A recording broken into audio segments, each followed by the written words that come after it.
X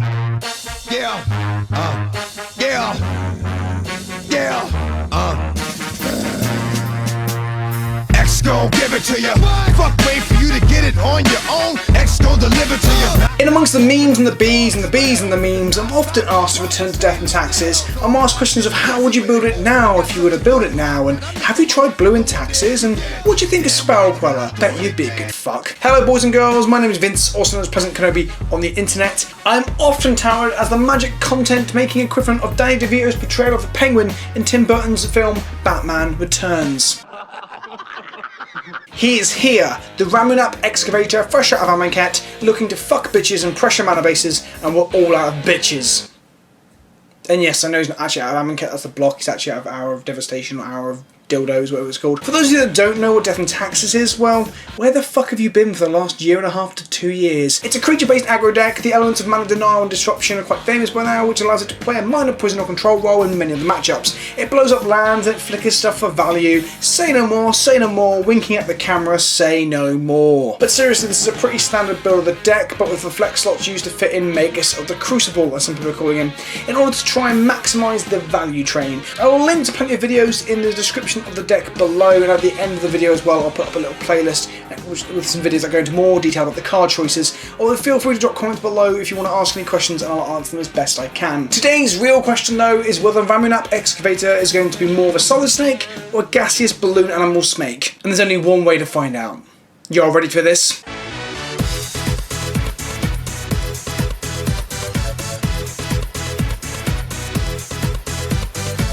I have a very solid hand and I lead with a Val. My opponent plays a Valakut, which makes my freshly drawn Cat Jesus super good. Search hitters are how we look to keep Valakut decks like conventional Scapeshift, Bring to Light variants and Titan Shift in check long enough to close out a game through being the aggro deck. He bolts the Jesus. Like all good depictions of Christian Jesus, he comes in twos. But you play the second one and then Thalia comes down off of a Val in order to further disrupt any plans he has, including Anger of the Gods. He makes a fetch land and a secure tribe Elder, what looks great for us. We end step flicker out a land to reduce his available mana. Lucky for him, he hits land drop number 4 and he uses it to pay the tax on Arbiter and cracks his fetch land. Unlucky for him, we flash in Avon Library Police in response. He takes the opportunity to crack the Elder and grabs a mountain and fails to find off the fetch land. Facing down 9 damage next turn and a handful of cards he has no faith in, our opponent concedes. GG, get wrecked, scrub. I keep a shifty hand that I shouldn't have kept. Opponent leads with a turn 2 Farseek into Obstinate fucking Baloth on turn 3, and I cast Collected Company mid-combat on his turn 4 and hit double Thalia. This must be one of the few times in my life where I've been sad to be surprised by 2 attractive blondes. Why does Magic hate me? I company for a second time in his second main phase. I don't want to company into creatures just to have them angered away. He has 2 fetches in play, so hitting Search Haters will be top tier lols.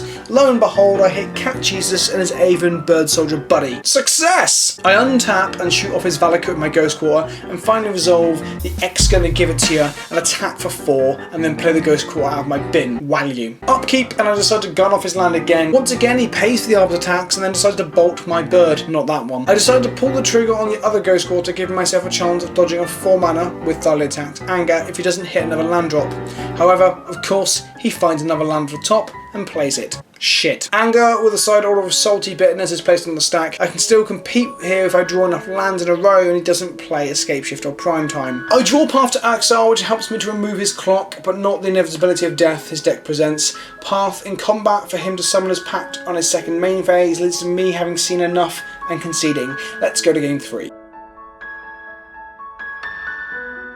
I keep a much more respectable hand here, however it is suboptimal with no turn 1 play or Search Hater. It is a little suspect, but it can provide enough pressure that it may be better than approximately 50% of my 6 card hands. We are on the play too, so applying pressure is probably the correct way to go. If there was no Thalia or Ghost Quarter here, then I would have to ship this hand back. It's very, very borderline keepable, but it's better than my hand from the last game. He fetches and suspends Search for Tomorrow and I stick a Thalia. He casts Search for Tomorrow, costing him additional 1 mana due to Thalia, and I go wide with my first Splicer and Path his course torso to allow me to get into the red zone. I draw and cast an Aether Vial, flood a little bit hitting every land drop, and decide that I will play it safe against Anger of the Gods and not deploy all my threats. Tharlo then eats a second shock in combat, suggesting a lack of anger or master removal in his hand, or a need to combo with something that I hadn't considered right now that Tharlo was stopping. However, he then bolt kills my Golem, further suggesting a lack of sweepers and damage control in his hand. I opt to deploy the second Splicer to move back to a 2-turn clock. My opponent dies with 2 cards in hand. These were either sandbag lands or dead cards, but either way I don't care. GG. 勝利への近道だからな。Showtime! A turn on Celestial Colonnade screams control of Blue, White or Nahiri being my guesses. He is on the Wall of Omens and Gideon of the Trials, Blue-White mid-range plan. I lead Noble and Displacer into wider board with Thicker Wisp and I get slapped down and punished by a Supreme Verdict. A hand of Eternal Witness and Resto makes this field less bad, but it's still not great.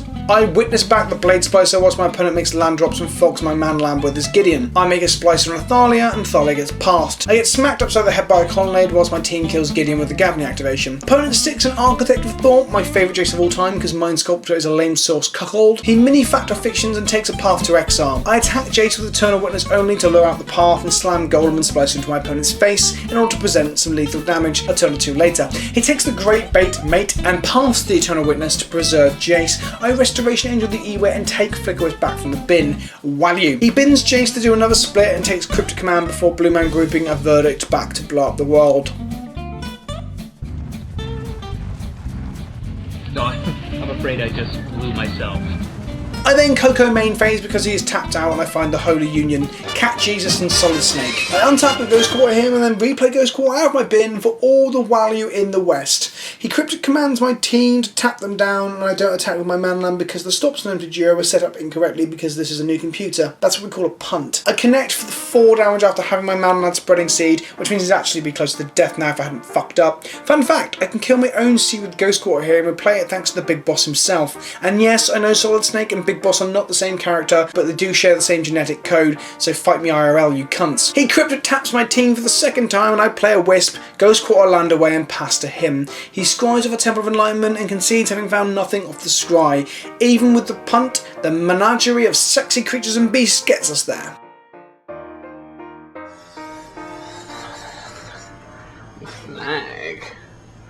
I'm a snag. I keep a double Coco hand which feels a bit lacking in pressure against the control deck and I play a Vial, he plays a Worm. He plays Gideon and I feel super bad about the lack of actual pressure on board. Finks resolves and begins to get fogged whilst our opponent plays Jace and I feel that the odds are stacked against me. If it wasn't so out of practice I might have realised sooner that to concede and save the clock time for game 3. I Coco in my end step hoping for Wisp will allow me to neutralise one of the walkers for a turn and not let him activate it by taking it out for the entire turn order. No luck. I hit crazy cat lady herself Thalia and her best friend the Jesus. I am then punished by a Verdict. Bad Coco deserves bad punishment I guess. My persistent Finks gets fogged by the Gideon and I carry on being on the back foot. I end step the second Coco and get to take Jace out for a turn. With Selfless Spirit is a strong hit considering the annoyance of Verdicts. Gideon continues to fog creatures whilst I end step Varl in a Blade Splicer and untap the swing and kill Jace. I simply assumed that he had removal here so swung everything at Jace to ensure a kill in spite of a spot removal. Perhaps a risky line would have been spreading the damage efficiently between Jace and the Gideon or Jace in his face. What do you guys think?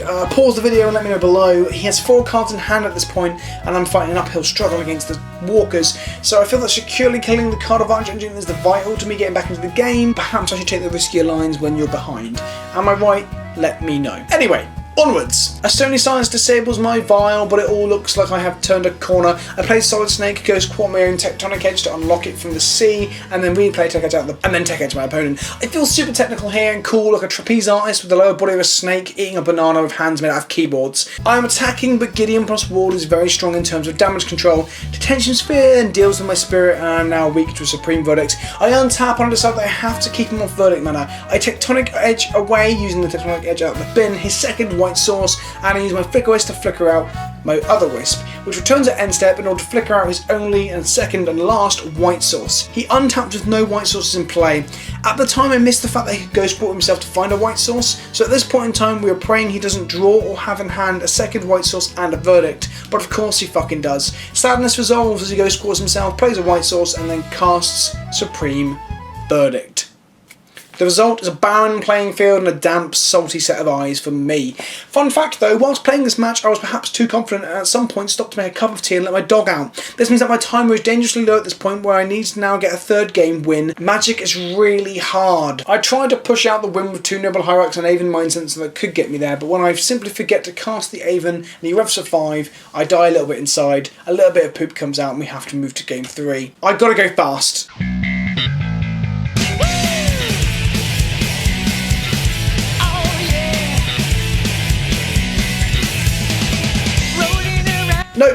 Nope, fucked it. That's a loss.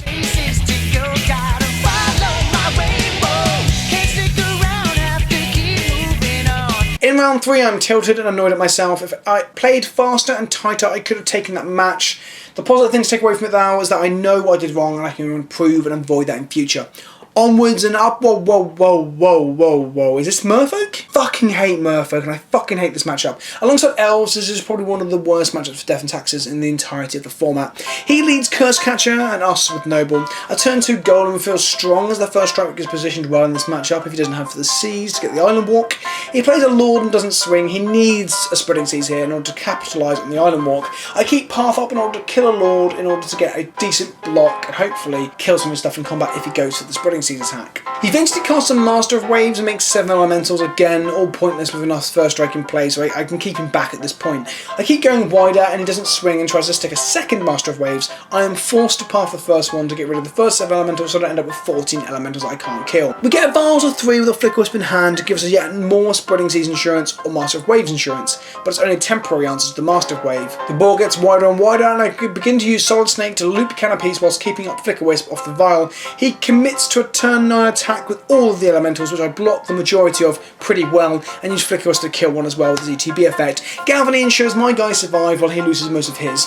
Dismember from him kills my flyer, removing my only legitimate way to push through damage during this board stall.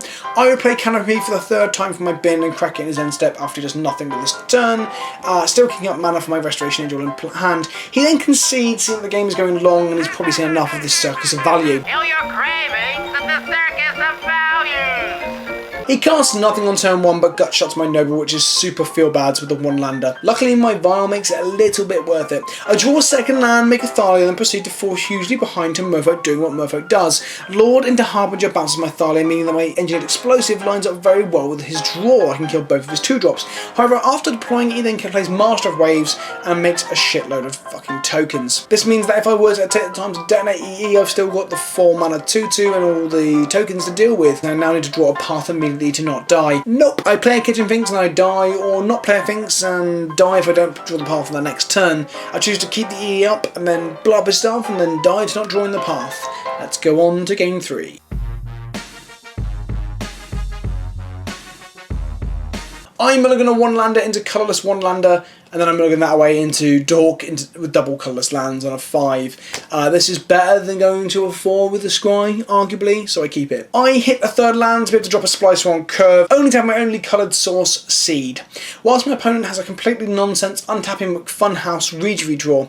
Sometimes you mulligan to 5 against your worst matchup and they not draw you. Sometimes Magic is a fickle mistress. Sometimes you wonder why you spent the evening playing a card game that evidently hates you when you should have laid in bed knocking one out to the weirdest and sickest clips you could find on eFucked. Life isn't fair.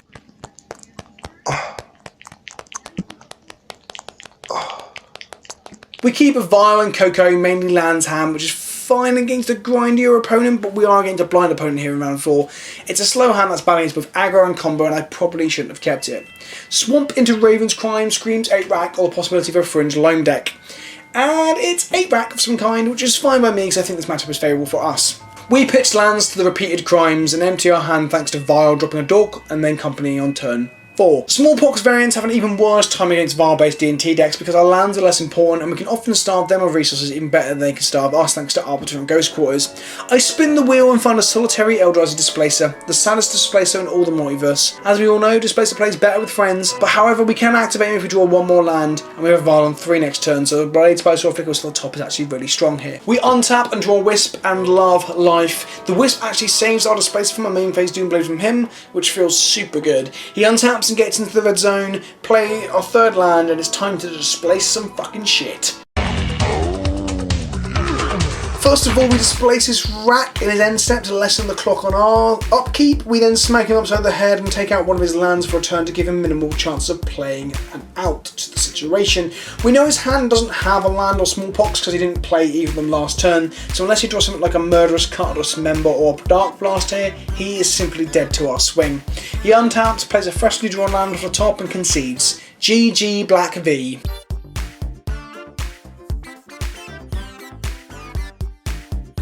In game 2 we keep a solid Accelerant hand with plenty of recursion, which is great against the style of attrition deck. Wrench Mind forces me to discard a Noble and a Splicer, and I untap and make a Snake, who then dies to Gatekeeper with Malekith's Sack trigger. Eternal Witness brings back the Snake to my hand, and we get wrenched again, forcing me to discard the Snake and Finks. Eternal Witness gets bar blighted in combat, so we cast Collected Company and find the most beautiful of natural phenomena I've ever seen, a double Flicker Wisp. Whoa! Oh my god! Oh my god! Oh my god!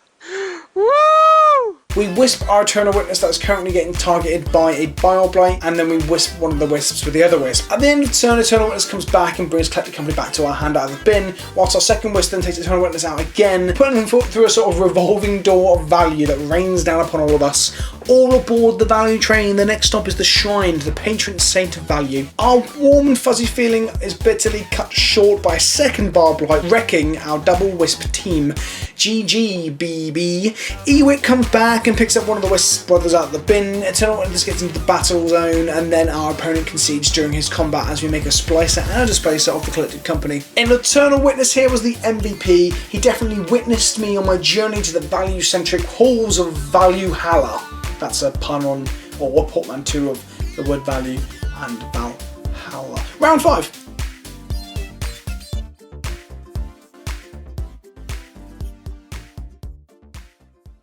Watery Grave into Serum Visions for my opponent could mean anything at this stage. We lead Thalia into Flicker Wisp, untapping a land to fake a path, and Thalia gets pushed. Vesta gets thought seized away by him. Opponent is obviously on the artist formerly known as Suicide Zoo when he's at 8 life and he plays a Death Shadow. We play a blocker and get in his face with our Wisp, a rare sight these days that Lightning Bolt takes down our Displacer as a blocker, and we get walloped for 8 damage from a big old Death Shadow. I play an Eternal Witness to get Restoration Angel back from the bin, but don't attack, opting to keep enough blockers here not to get blown out by removal.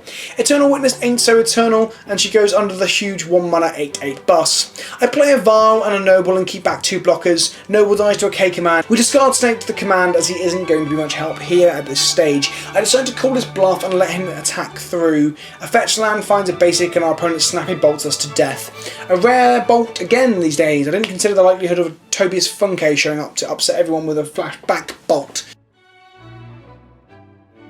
I keep a slow hand in game 2 with a no 1 mana play, and I lose my Arbiter to a Thoughtseize. He fears the Jesus. Selfless Spirit is a strong enough front line and will do well when we start putting damage in and have more creatures to defend. I draw my third land and make a Finks. Our opponent is done with casting shitty cantrips and decides to play 2 1 mana 5/5s. Completely reasonable and not at all a problem.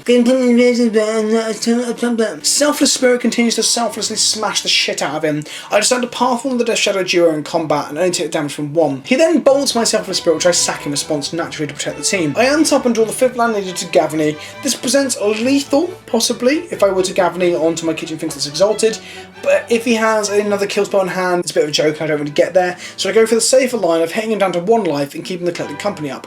I pull the trigger and spin the wheel on my second main phase in case of Flicker Wisp and Blade Thruster combo. I get the next best thing, Splicer and Displacer. He concedes. GG Displacee. I keep this glorious 1-lander here on the draw. If on the play it's a bit shakier because I don't get the extra card, but even through a Thoughtseize it kills their biggest threat they can deploy, whilst Arbiter is one of the best cards against them due to their greedy mana bases. In Jesus we trust. Turn 1 Thoughtseize interestingly takes my Spirit away and we draw a 3rd copy of Path, putting us in a good spot to clear out the traditionally threat-light artist formerly known as Suicide Zoo and survive into the game to draw some more lands. Blue Man Group member 2 flashes back Thoughtseize and he takes our Arbiter. He then surgically extracts it from our hand in the library. This line doesn't feel right. If I were him, I would have 100% taken the Paths here. This seems like a misplay from him now, that he's on 3 lands and I'm on 1 and the Arbiter doesn't pose much of a threat. Maybe he's just got something about Anglo-Christian religions. Maybe he doesn't believe Jesus is real. All I've got to say is don't fear the Jesus. I hit my second land drop and pull the trigger on path number 1 to get rid of MC Snappy over here to relieve any pressure. I then path his prince that he plays as well. I draw a rather insulting Collected Company and get my third path Collective Brutalitized out of my hand, and then a young Peasy joins the fray.